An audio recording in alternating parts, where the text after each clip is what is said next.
સુરતના મોટા વરાછા વિસ્તારમાં આવેલા સરકારી શાળા નંબર 309ને અન્ય સ્થળે ખસેડવાના નિર્ણય સામે વાલીઓમાં ભારે રોષ જોવા મળ્યો હતો। કોઈપણ પૂર્વ સૂચના વગર શાળાનું સ્થળાંતર કરાતા વાલીઓએ શાળાને હાલના સ્થળે જ ચાલુ રાખવાની માંગ કરી છે।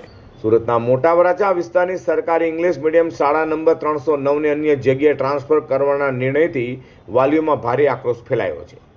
વાલીઓને આક્ષેપ કરતા કહ્યું હતું કે શાળાનું સ્થળાંતર કરવામાં આવશે તે અંગે અગાઉ કોઈપણ પ્રકારની જાણકારી આપવામાં આવી ન હતી। વધુમાં કહ્યું હતું કે તેઓ બાળકોના પ્રવેશ અને અન્ય ડોક્યુમેન્ટ જમા કરાવવા શાળાએ આવ્યા ત્યારે પણ તંત્ર દ્વારા સ્થળાંતરની કોઈ પણ માહિતી આપવામાં આવી ન હતી। અચાનક લેવાયેલા નિર્ણયથી અનેક પરિવારો મુશ્કેલીમાં મુકાયા છે। હાલમાં કાળઝાળ ગરમી વચ્ચે વાલીઓ અને વિદ્યાર્થીઓને નવી જગ્યાએ જવા માટે ભારે હાલાકીનો સામનો પણ કરવો પડી રહ્યો છે। ખાસ કરીને નાના બાળકો માટે લાંબુ અંતર કાપવું મુશ્કેલ બનશે તેવી ચિંતા વાલીએ વ્યક્ત કરી છે। શિક્ષણ બગડ્યા છે।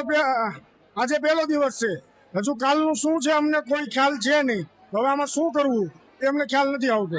રજૂઆત તમારો 5 મિનિટથી બરાબર, તમારો 5 મિનિટથી સમય વધારે નહીં લે। ખાલી એટલું કહું છું, આપણે આજે તમે સમિતિમાં નિર્ણય ઠરાવ પાસ કરવામાં આવ્યો તો કયા કારણસર અહીંયા શિફ્ટિંગ કરવામાં આવ્યું। પહેલી વસ્તુ કે શિફ્ટિંગ કરવામાં આવ્યું છે, અમને કોઈ પણ પ્રકારની જાણ કરવામાં નથી આવી। બાળકો અમારા છે, અમારે ભણાવવાના છે, બરોબર। હું જાણું છું, મને જવાબ દેશે એટલે હું તમને આપીશ। મને એ વસ્તુ લેખિતમાં જણાવો। આ વસ્તુ છે તમે કહેતા હોય તો હું તમને એ વસ્તુ હતી છે ને હમણાં ઉભો લખીને આપું છું। આ બાળકોને કંઈ પણ થશે ને એની જવાબદારી સ્કૂલની અને સમિતિની રહેશે। થોડાક વાલીઓ હમણાં થોડાક દિવસ પહેલા ત્યાં ગયા હતા, કાલ કે પરમ દિવસે, ત્યારે ત્યાંના પ્રિન્સિપલ કે ખબર નહીં કોણ હતું, એ લોકો એવું કીધું કે ભાઈ તમે ભાડાના મકાનમાં રહેતા હોય તો અમારે તમને ખાલી કરાવવા હોય એ ક્યાંય જગ્યા ન હોય તો ખાલી કરાવવું પડે એમ। તો ભાડાના મકાનમાં તમે રહેતા, મારી વાત સાંભળો, ભાડાના મકાનમાં રહેતા તો ન્યાય 30 દિવસ અગાઉ તમને છે ને જાણ કરવી પડે કે તમારે ખાલી કરવું પડશે। તો આ તો બાળકના ભવિષ્યનો સવાલ છે। એ 5-10 વાલીઓ તો બહાર એવા છે જે લોકોને કઈ ખબર નથી પડતી શું કરવું હોય।